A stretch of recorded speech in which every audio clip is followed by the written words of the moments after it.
name is Drew, and I'm the Aspiring Master, and welcome to the Aspiring Master Presents. This is a show where we talk about the meanings, misunderstandings, and insights about the important words that we use and misuse on a daily basis. Really understanding what we are truly meaning while we talk allows us to convey that meaning and be more understood when we are communicating with others. This not only allows us clearer communication so we can get what we need quicker and with less stress, but also allows us to understand ourselves in more depth than we thought possible.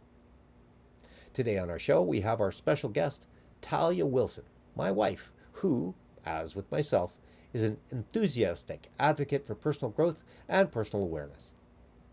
Today is the third part in a three-part show on the word love. So let's get to it. No, but I mean, and there's been, I read a lot of bullshit online because I just like to laugh at other people because you just weird. said bull bleep? Because, yeah. Anyways, and the breaking down a lot of the stereotypes, a lot of people will go, yeah, they're like, oh, not be spontaneous. And it's like, no. Planning it can be a good thing. I get to anticipate, or we start talking dirty to each other, which gets us all excited. So when intimate relations come up later, we're there, because sometimes the anticipation is almost as fun as the actual act itself, and that's kind of cool to hear people talk about stuff like that and just like, no. These societal norms, one, who invented them, who told us this was normal, it's like, no, you can create your own reality. You don't have to conform to what other people have done for years just because other people have done it for years. It's like finding out what works for you and your partner, because every relationship is different. But remember that love, if you love the other person, accepting that, yes, we do have to actually book time. That's acceptance, because this is the position we're in. Yeah, and there's nothing wrong with that. Even if you don't have kids, if one of you's working, or if you're busy, or if you suffer from chronic pain and days when it's not raining, you feel better. Or you're feeling depressed, or you're whatever or you're is up, sick, right? Or your cat's ill and you got to go to the vet for a few days a week. Whatever comes up. Again, we're talking about acceptance. Yeah. Right? Of life as it comes up. Okay. Yeah, and also reiterating that, yes, communication is still very important in a relationship. So my point about talking about being in love and the mistakes that we make there, and because if you talk about being in love as love and being accepting, well, the truth is I think that it's a chemical masquerade that looks like that, or it feels like that, and it's way more explosive than the regular stuff. And when you come down from that, everybody keeps kind of looking for going back there. Yeah, everyone wants the fireworks. The fireworks. We still have fireworks in our relationship, but they're certainly not as high as the first 8 months or 9 months of our relationship back then. But it's also not as painful. Right? So the separation isn't as painful. Oh my Let's goodness. just put it that way. Getting on the ferry. Oh my God, I want to go home. Mom's like, do I need to turn around and put you back on the boat? Because this is pathetic. I'm sorry. You've only been apart from him for an hour. I know. I can't help it. Oh my God, I don't miss that at all. No. But I would say that, okay, the fireworks are just different. Mm-hmm. I wouldn't say they're not there. Oh, there's plenty of times where, things are really good, but it's not just with that. It's other things. Well, I think that when we take a look at how our love for each other has evolved, I guess. And absolutely. When we talk about depth, we talk about when we went through being in love, because it was the chemical and we altered ourselves and stuff like that. And then afterwards, we had to figure each other out a lot more. Well, and ironically, that we came out of it after we actually got married. Right. And the patterns and the behaviors that we were actually emulating from people we were raised around. We were together close to 2 years before we got married. Let's see. Was it 3? 3.5. Yeah, 3.5. So we were in the in love stage for quite a long time. Yeah. Now, that doesn't mean I still think that we still are, to a great degree, on the To a in love great degree, stage. yeah, yeah. Uh, But I think, like you said, it's evolved. I think it's also matured. yeah, well, I It mean, I think, doesn't feel as emotionally desperate. Like I yeah, can go visit my parents by myself, and I'm not crying when I'm on the ferry. You yeah, know, I miss you. We still talk every night, or message every night, or something. Like when you were going up island working last year, about a year ago, and I still thought it was funny because you're traveling with our best friend's girlfriend, right. you know, and he's calling me. Have you heard from them? Oh, not yet, but Drew will call me before he goes to sleep. He will? It's like, yeah, he always does. If he's out for the night, we always talk, even if it's just, I'm tired, I'm gonna go to bed, I love you, bye. Click, you know. But it's more like I'm gonna check in with you Right. type thing. Well, I and mean, again, because I mean, we did that especially in the beginning. We were talking on the phone for what 2 hours a night. You know, you'd get off work at what 11 or 12, and okay, you can call me now because you couldn't call me because you'd wake up my parents. You know, and it was like, you know, we just would talk, and now it's a thing. If we're not together, okay, well at least check in, or you know, oh yeah, I'll call you in a sec, or let me know when I can call you, or you know, or like you traveling for work, oh I'll call you before I go to bed, you know, type thing. Even if it's just a just tired, I'm I'm gonna gotten go to tired. I'm sleep. leaving. It's Yeah. still I'm a. leaving right now. Bye. Like, I mean, and to me, I love that.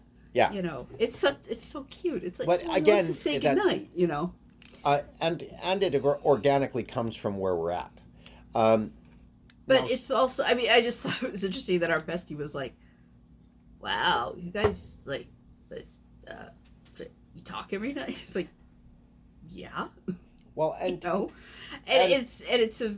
I think it's part of that we love each other. I think it's also a respect thing too, you know, because if you're traveling, I want to make sure you get there okay, you know, and but I well, don't want to be on the horn with you all the day now harassing this, you, going, "Are you there yet? Are you there yet?" yeah. You know? Well, this comes to also a connection that we have Yeah.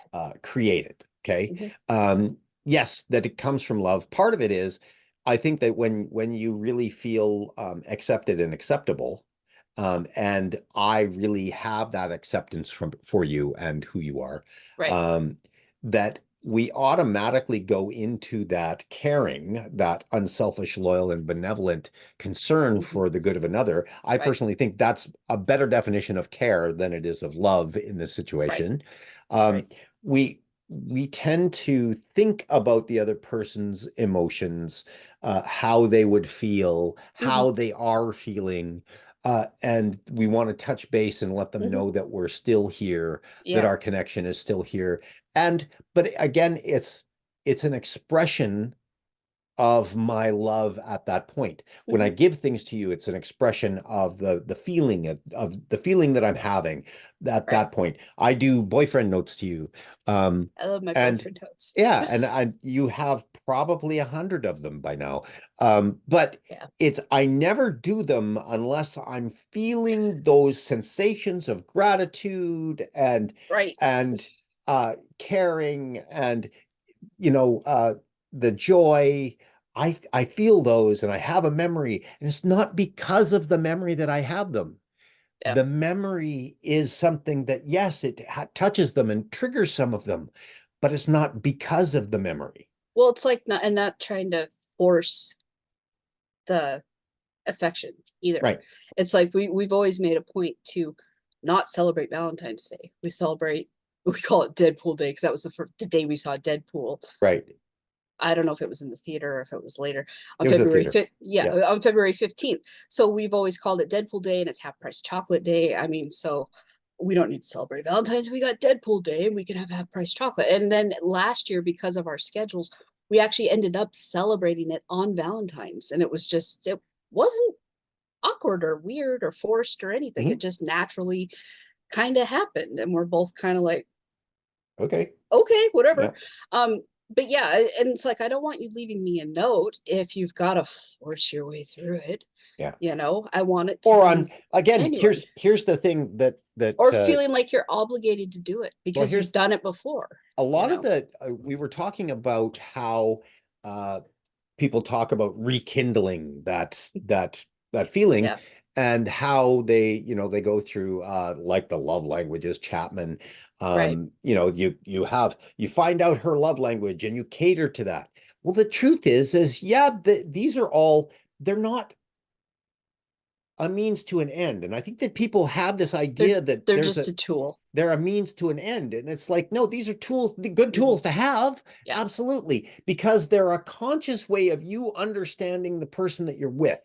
Right. And love, and let's differentiate between two things here. One is I want something from you, and the other is I'm giving something to you. Okay.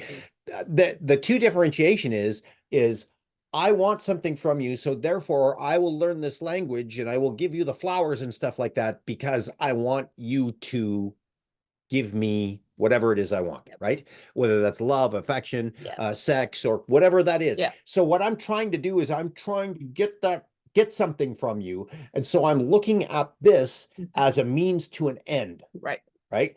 Instead of where you come from a place of love, I go, there's a couple of things that I want to give you that I don't know how to give you because I don't have the information, Right. because I have a desire to share those things and connect to that person inside you. Right. So I'm not looking for the reciprocal. I'm not looking for a means to an end. I'm looking at the ability to be able to share myself even better.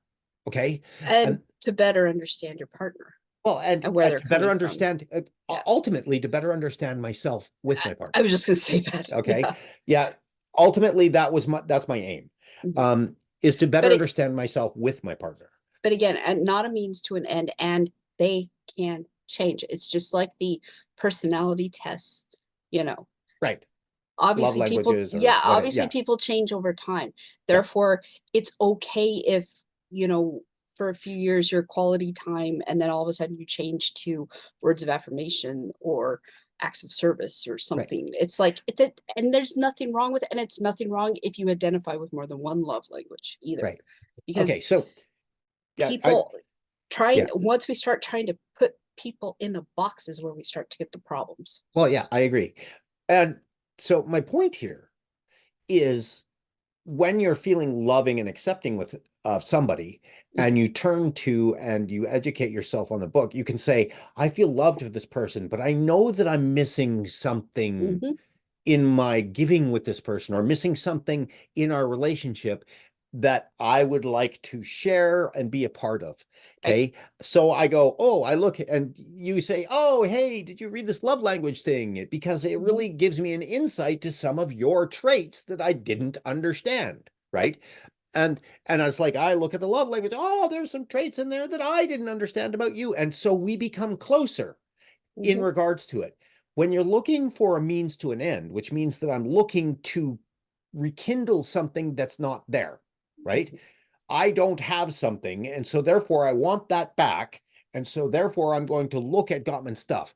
I think that when we, and especially in relationship, and when we fall out of love, okay, when we're looking for that sensation of acceptance that Mm-hmm. we don't have with each other, Right. that we look for a means to an end.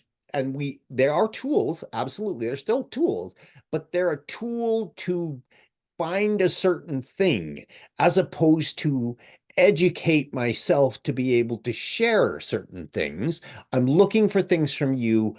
On the other hand, I'm looking at for things to be able to come from me. Okay. Mm-hmm. That, and love dictates that this is a tool for expression. And fear, in this case, fear of losing, fear of not having, fear of not being, dictates that I need a tool to get Yes. this stuff, because it's there. You're coming from a place of lack in one sense, and you're coming from a sense of fullness in another. Mm-hmm. And love is, when I get right down to it, accepting and accepted is a form of being able to be already filled, that you don't need anything from anybody else in this. Then it Yeah. becomes, I totally accept you because I don't need you to give me. in Mhm. order to be able to be okay. Yeah. I need, and therefore it's all about expression as opposed to about what are you going to give me next? And then you can receive everything as a gift, Right. Exactly. It's, not something you expect. yeah, it's not a demand. No. And again, so Or an let's, obligation yeah, or whatever. exactly.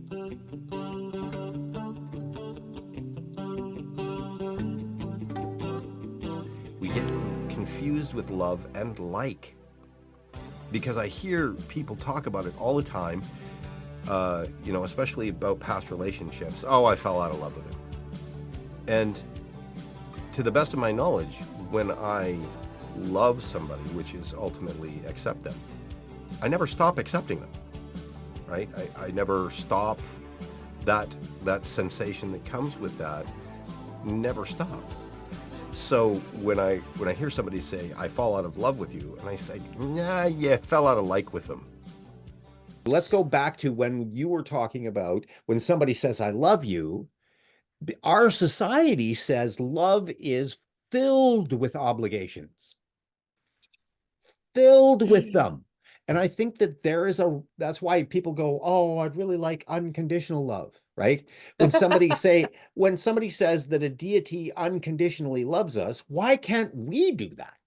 There's nothing holding us back except ourselves in this, right? That we can have unconditional love and unconditional acceptance. In order to be able to get there, you have to be able to accept yourself as who you are and as a Yeah. human being and allow that to happen. And when that does happen, the expression, the caring that we were talking about, stops becoming a sacrifice. And I think that when you go back to what you were talking about, I know I'm on a roll.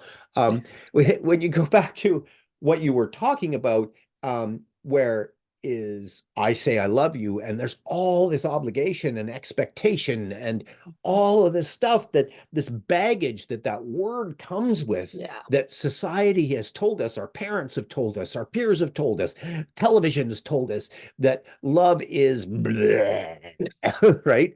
Because we because we want so deeply to be acceptable and accepted by somebody in our lives, because our parents didn't do it. It's very rare that our parents ever accept us for who we are. They always figure that we should be this or we should be that. We should be a doctor, or we should go this way, or you should do this, or you shouldn't do that, or because that's bad for you or good for you, or they don't really know who we are. And a lot of the time we don't share who we really are because we feel that we'd be ostracized because of it. All of the evidence out there says we will be ostracized. So we're out there looking for acceptance. And Gosh, my Google search history would be enough to ostracize. right. But hazard of being a writer.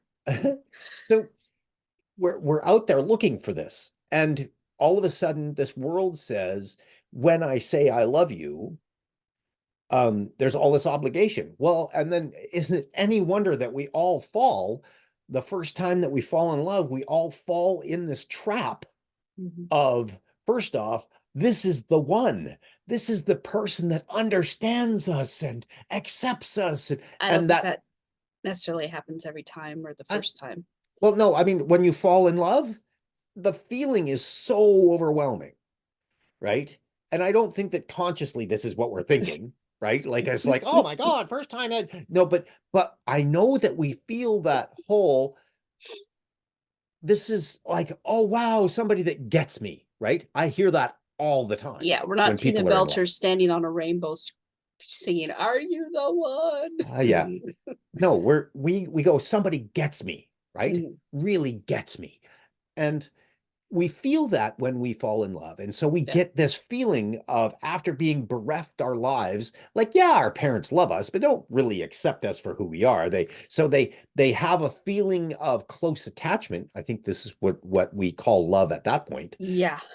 And we feel that they care about us, but not necessarily all in the right way. They want us to do well, but as long as we're becoming a doctor as opposed to a poet, right? Whatever, right? So we learn to hide parts of ourselves. Makes me want to go get my PhD in poetry. Exactly.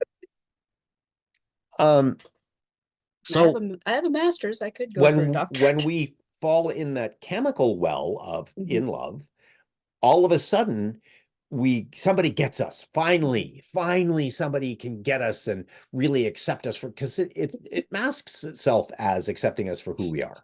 It masks itself as real love, right? It just Um, reminds me of that scene in American Graffiti when Suzanne Summers tells Richard Dreyfuss, through the window, "I love you. Somebody roaming the streets wants me. Would you turn the corner?" Just that whole, you know, one, not knowing who the person is, but still that just some rando wants you. It's like, yeah. God, that, whoa, you know.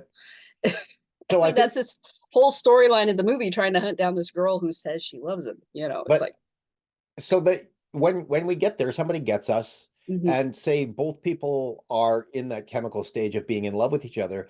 The logical thing and the thing that society tells us to do is get together, have kids, right? Well, and so does the chemical. The chemical Well, is telling that's, us to do yeah, that. Yeah, that's that's what the in love literally stage is or yeah, to get the two propagate the people species. to propagate. Yeah, I mean, and back, couple hundred years ago, yeah, that was a necessity. yeah, Absolutely, because one, you didn't live that long, and two, especially if you were a farmer, you needed the help, so you just created farmhands, right. you know.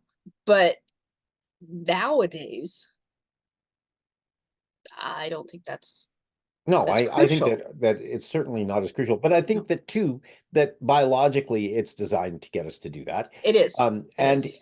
it mimics what I know love is, well, or I understand that love is Mhm. for ourselves, which is acceptance without condemnational judgment. Right. It looks that way. It really does, and it feels that way, and the highs feel like that.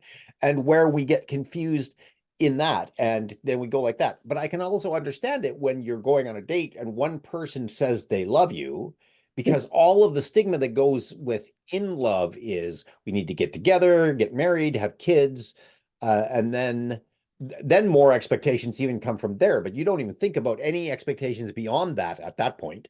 Um, so I'm not thinking that far ahead on a date. I'm just trying to get through dinner without right, spilling something on but myself. that L word comes with a lot of obligation, Yeah, right? Like, I mean, and a lot of fear. well, and it comes You'd with think it that wouldn't, because love is supposed to be the opposite of fear, but there's so much because fear that our surrounds parents it. even taught us that. Our parents taught us so much about, well, I love you, and so therefore you should, there's obligations to my love, right? In order for me to be pleased with you in this life, you have to be this way, do that, not do this in front of other people because it embarrasses me, or whatever that is, right? Um, so we have all of these stipulations based on what our understanding of love is. Yeah, And belated apologies to all my parents' friends who were over when I went streaking as a toddler. well, apparently streaking happens because I've I apparently done it too. I don't remember any of it, but I just didn't whatever. do it on television. Yeah. So when we're talking about getting into the position of really understanding love, we have to Yep. understand that what our confusion is yes, Mhm. we are taught that love comes with a whole bunch of obligations and expectations Mhm. of what Expectation, definitely. should be happening, Yeah, how you should love, what yeah. loving means. Okay, we need to redefine these things, or at least understand that we're enacting them in our lives. Yeah. So, Yeah. Well, and when, also understanding where it's coming from yeah, and how you got those ideas to begin right. with. And I don't think people are really that conscious of it, especially not right at first in a relationship. So I think that, and we have to define love as a feeling, right? And I do agree with Marshall Rosenberg when he talks about love as a need or a feeling. And I think that when we're describing love, when we're describing a feeling that we have.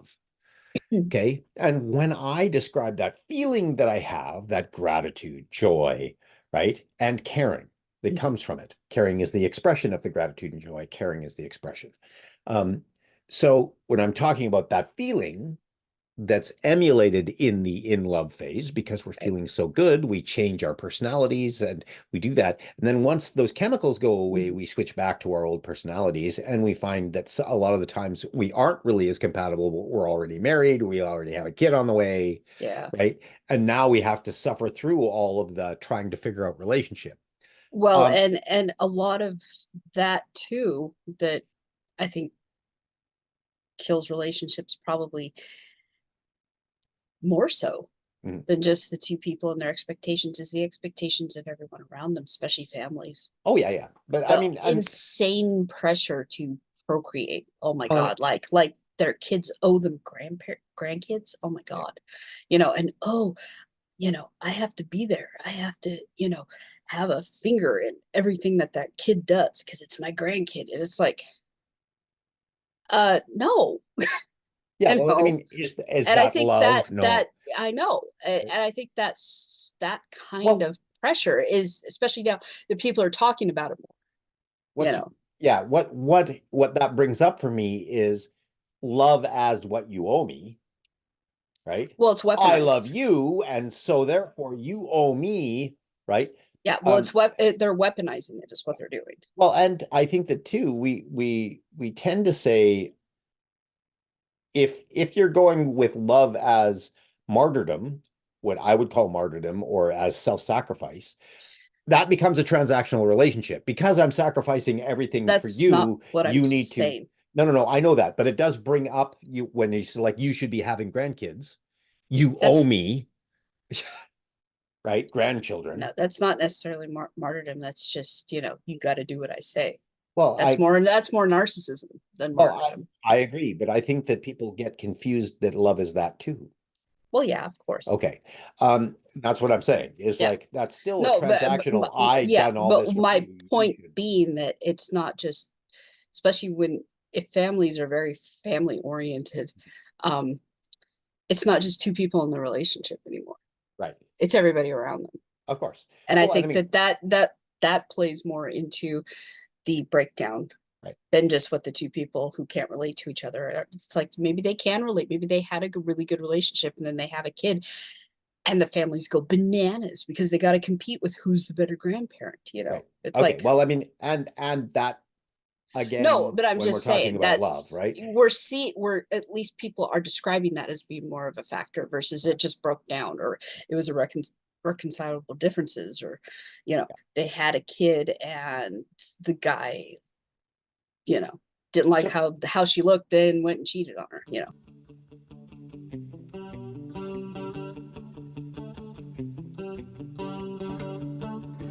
And I think that those definitions actually describe what we call love on our regular use basis. Is I like it, right? And what we're actually saying when I say, oh, I love this dessert, is I really like it a lot. It brings me pleasure. I like it a lot more than others. Exactly. So we're not really we're using love instead of like, and I think that we're using it far more than we suspect to describe. Because when I say I fall out of love with somebody, it's like, no, they no longer please me. And if it's pleasure that you were after on the level of this, you were after like, because like is a pleasurable sensation. If it's similar to me, right? If it's like me, then I like it. I think it is very much a like thing. And even in relationships, I think we miss out on the differentiation between the two because we go, oh, I love you, right? We're describing that wonderful little feeling. But a lot of the times, we're actually saying, I like you. You please me. And I make it a point, actually, in this understanding, to talk to my wife every single day and tell her how much I like her. And we tell each other we like each other probably 10 to 12 times a day on average. Us too, like, love, thank you, gratitude. Mhm. Gratitude is huge. It's a huge, what would you call it? Gratitude is a huge expression of love because, again, if you can be, you were talking about in if you can be grateful for everything that's happening in your day, whether it appears to be fun to be in or not, if you can be grateful for it, knowing that it is informing something in your life, if not now, then in the future, then that gets back to part of your acceptance of life as is, but still having a willingness to change it. I'm grateful for what it is now. I accept it for what it is now. And when I want to change it, if it turns into something that changes, I will be grateful for that as well. Let's go back and take a look at the breakdown that we've done, because we've gone through a lot of stuff here. Oh, yeah. Oh my God. So there's love as a need, okay? So that I need something from you, and that's more of a transactional idea of what love is, okay? Because if I do something for you, again, love as a sacrifice, I sacrifice these things because I love you. And a lot of people get caught up in the, I need to sacrifice in order to be able to be loving. And that's not true. I think that that's a fallacy. I think that that's fake. You know, so we can define love as that, but I think that that's an incorrect way of doing it. I think that also another incorrect thing is getting so confused with love as like. I like things a lot, or I like you a lot. That's not love. Being pleased by somebody is not a love at all. It has to do with being pleased, and that's a like thing. I like you now, I don't like you. And so you go to, we tend to get confused and go to extremes of I love you or I hate you instead of I like you or I don't like you. And that's the way it feels on an extremity level. And I think that we get confused with that. It's I like you or I don't like you. Love is completely different.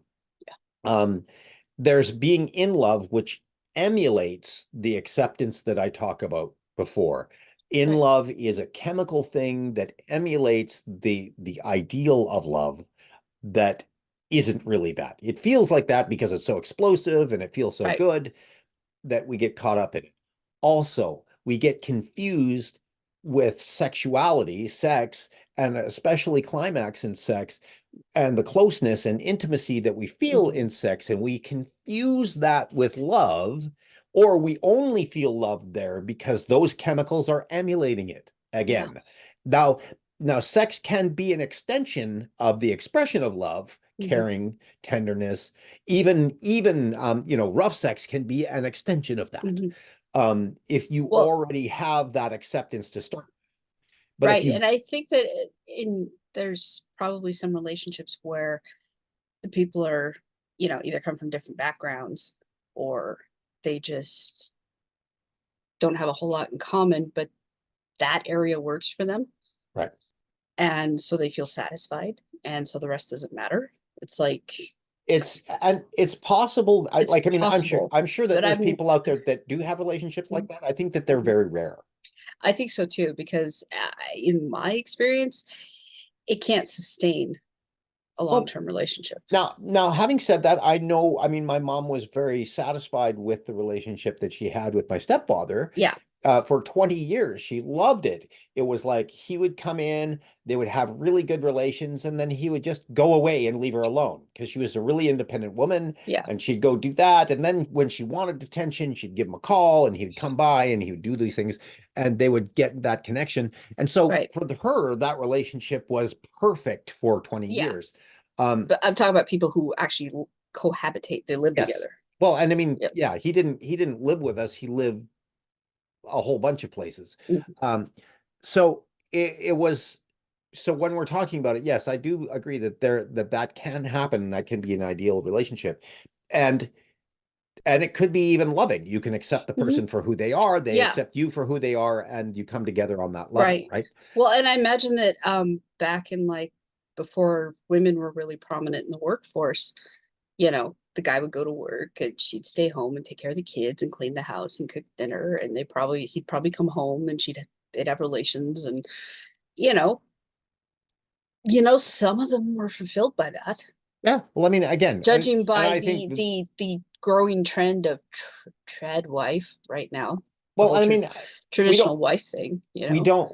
don't really know, because most of the people that were stuck in that really didn't know themselves. I mean, No, it's and like, it was, I don't want to say the word forced subservitude, but it comes across as forced and or trained subservitude. subservitude. I mean, who Trained, knows? yeah, exactly. We But don't know. again, I mean, it's the whole idea that women are supposed to be these nurturing entities that Mhm. take care of children in the house and, you know, look appealing and rub her husband's feet when he gets home and gives him a What? beer because he's tired and he's worked all day, and you know, and it's like, yeah, but you don't realize how tiring doing laundry and cleaning floors and trying to decide what to cook for dinner is can Yeah, be. I can mean, be. ugh. Okay. Well, so when Sorry we're about that. no worries. I'm just, so we go back and we go, we can do love as a transaction. We can Mhm, do love confused as like. mhm, We can do love confused as chemicals of in love, mhm. right? In love Yeah, or romantic love. That really isn't love. It just pretends to be. It's really, really pretends to be. yeah, And then there's the ability to be able to accept your partner and them accept you for who and what you are, no matter what that is. Now, that's when we're looking at ultimate versions of love. I think that acceptance without condemnational judgment is really a place to say, this is how I wish that we could all use love, because from that state, we can be, like when you are feeling that joy and that gratitude that comes from that, and you're already fulfilled, you don't need the stuff from other people. And again, when right. you are looking at a tool as a means to an end, that's not love, that's fear. Love is self-expressional. It's expressional. Wow. It generates its own energy, is what I can say. When you truly accept another person, when you allow that those feelings come up, it is not something that you need to try to create. It is something that is self-created when you have released the expectations around shit. Yeah, Um, it's just don't misconstrue that for there being no effort. Oh, no, no, no. Just like the Yeah, effort is internal, though. Really, it really is. It has nothing to do with the other party. It has to do with who you are, and are you expressing yourself and being accepted as who you are in a relationship. And I think that when we get down to it, acceptance is the key to understand, or for love. I think love as acceptance of the world around us, and ultimately the acceptance of everything, when you can actually unconditionally accept everything around you as what it is. And I think that Zen masters are really going for that same ideal. yeah, um you get to what the true uh essence of love is. And I think that when you get there, that expression, gratitude, joy, the feeling, because we are describing, I love you, when I'm saying I love you as a feeling, I'm feeling all of this overwhelming I stuff and I love want to you. share it with you. And I say that as that. But you and I, Sorry, because I we, just had a vision of you saying that as bar talk. right, I love you. Um, the, Ah, I the, love you. it, and so that expression, we can use love as that expression of saying, I Yeah, am feeling these things right now, and therefore it is. Or we can express it as a need. It's like, I love you, looking for you to say I love you back, because we need to feel like we're relevant. And like. one's filled with self-confidence and one's filled with fear, Mhm. right? It's just, there's no two ways about it. Well, and it's like in our relationship, a lot of the times one of us will say, I love you, or I'll like you, and the person will respond with the other one. Right. Because there's a lot of times I'll say I love you and you'll go, I like you too, or I'll go, I like you and you go, I love you too. You know, so you and I kind of use them interchangeably. Interchangeably. Yeah. Yeah. Well, But and I mean, again, we understand that we're doing that right. too. It's Well, and I not, think we're not just saying it willy-nilly. I think that Or we're so relaxed that we can say it willy. I think that that's the whole point of talking about love, trying to find an ultimate definition of where Yeah. we can come from and really see where we can live Yeah. live to in our lives. but also just to say, what am I using this for? When I Right. say I love you to whomever I'm saying it to, it doesn't matter. Yep. What am I really saying? Am I really saying, I want you to love me back? Am I really looking for something? Am I really just expressing what I'm feeling? What am I doing? What is promoting this for me to say I love you to these people? Am I looking for something? Because a lot of the times that's what happens. People go, oh my love, you're looking for something from me. You're wanting something from me. Oh, get away. Yeah. Okay. And that's not always the case. And that therein lies the communication, is understanding yourself and understanding what it is that you think love is, or what you're trying to convey, allows you to be able to not only utilize it correctly, but to explain it to other people so that they know what it is you're saying. I was just thinking, it's like if someone were to ask me, well, why do you love Drew? And it's like, you have no idea, man. I just know that I just do. Well, I mean, I've had really strong feelings for you for a long time and never felt like anything else but with anybody, here's something that you even said to me. The the reason that you feel that is because I was the first person in your life to treat you as a human being and not as a kid, or not as as I somebody would that could say give the them stuff, or first person of the opposite sex who did. yes, okay, I agree. Because there were a couple, I don't want to say they treated me as equals, but they did at least talk down to me Right. as a kid. Um, a couple of my parents' friends were like that, but they were like that with everybody. They never But talked down to so the kids or first not. person of the opposite sex that Mhm. accepted you for Mhm. you, as Yep. opposed to needing you to be something else, And right? also called me out on my BS too. Oh yeah. You know, Well, of course. And where but you're lying to yourself, yeah, that's but always I fun. mean, the whole how did you know you were in love with him, or what made him the how did you know he was the one? Right. You I You can't don't. explain it. We, I just knew. well, That we, was the thing, that, because I remember after a breakup when I was 25, right. and just she wasn't really a coworker. She worked for our client office, and we used to talk because we ended up going to a bunch of training courses together, and so we talked and stuff. And she's like, "Yeah, you should make a list of what you want and what you don't want, and then just find someone who checks those boxes." And I did. I made a list, and it was like, I didn't want to date a bald guy. Right. You know? What?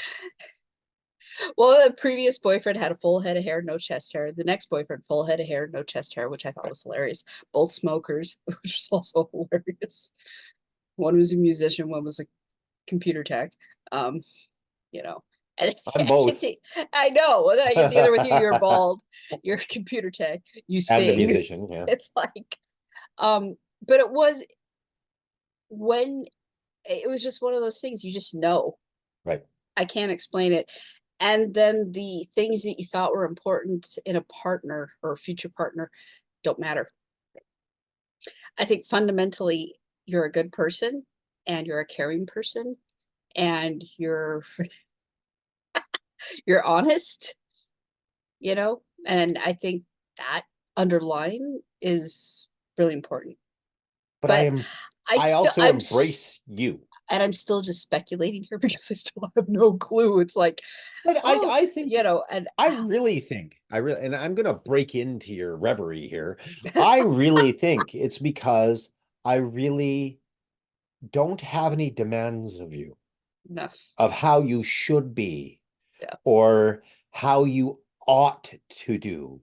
And I know that that's freeing, no matter what. It's so freeing when you have somebody in your life that says it's okay for you to be you, and Mhm. it's okay for you to be bitchy. It's okay for you to be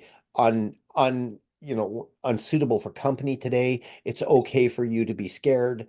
It's Mhm. okay for you to be all of those things Mhm. that people are, and Mhm. you specifically are. And I think that that really does have something to do with it, that I really like you, Mm. not the person that you could be, not Yeah. the person that you might be or you have the Mhm. potential to become or whatever that is. I like Yeah, you because as you are now. I know outside looking in at our relationship, there's a lot of people who probably think I am not a good wife. So anyway, this is Drew and Talia. Thank you for watching so much. If you have any comments, please feel free to go to the YouTube channel and make some comments on the video, because always interested in hearing other people's viewpoints of what's going on. These are only, of course, our observations, Hmm. and but it's also designed to get you, the viewer, and you other people out there to really think about why you utilize the words that we're using, love being the specific one that we're talking about, and how you're using it, whether you're using it for you need something, or if it's something that you're expressing, if it's you're talking about a feeling, or if you're talking about a sensation, or you're talking about all of those things, to be able to understand that for yourself, and especially around this, one of the most important words that we use, uh, and to get to the bottom line, if my bottom line works for you, of acceptance, because I think that having experienced as much as I've experienced, that is the bottom line I've come to, uh, however many years of personal growth work that I've done, um, that it seems to be the best bottom line that I think is capable, that unconditional love. Unconditional love is something that I describe when we can have that for everybody. But love specifically with partners and friends, it comes down to that these are the people that you're able to be unconditionally accepting of. Um, so yeah, it's I want to thank everybody for watching the show, and yeah, that's it. So we're out.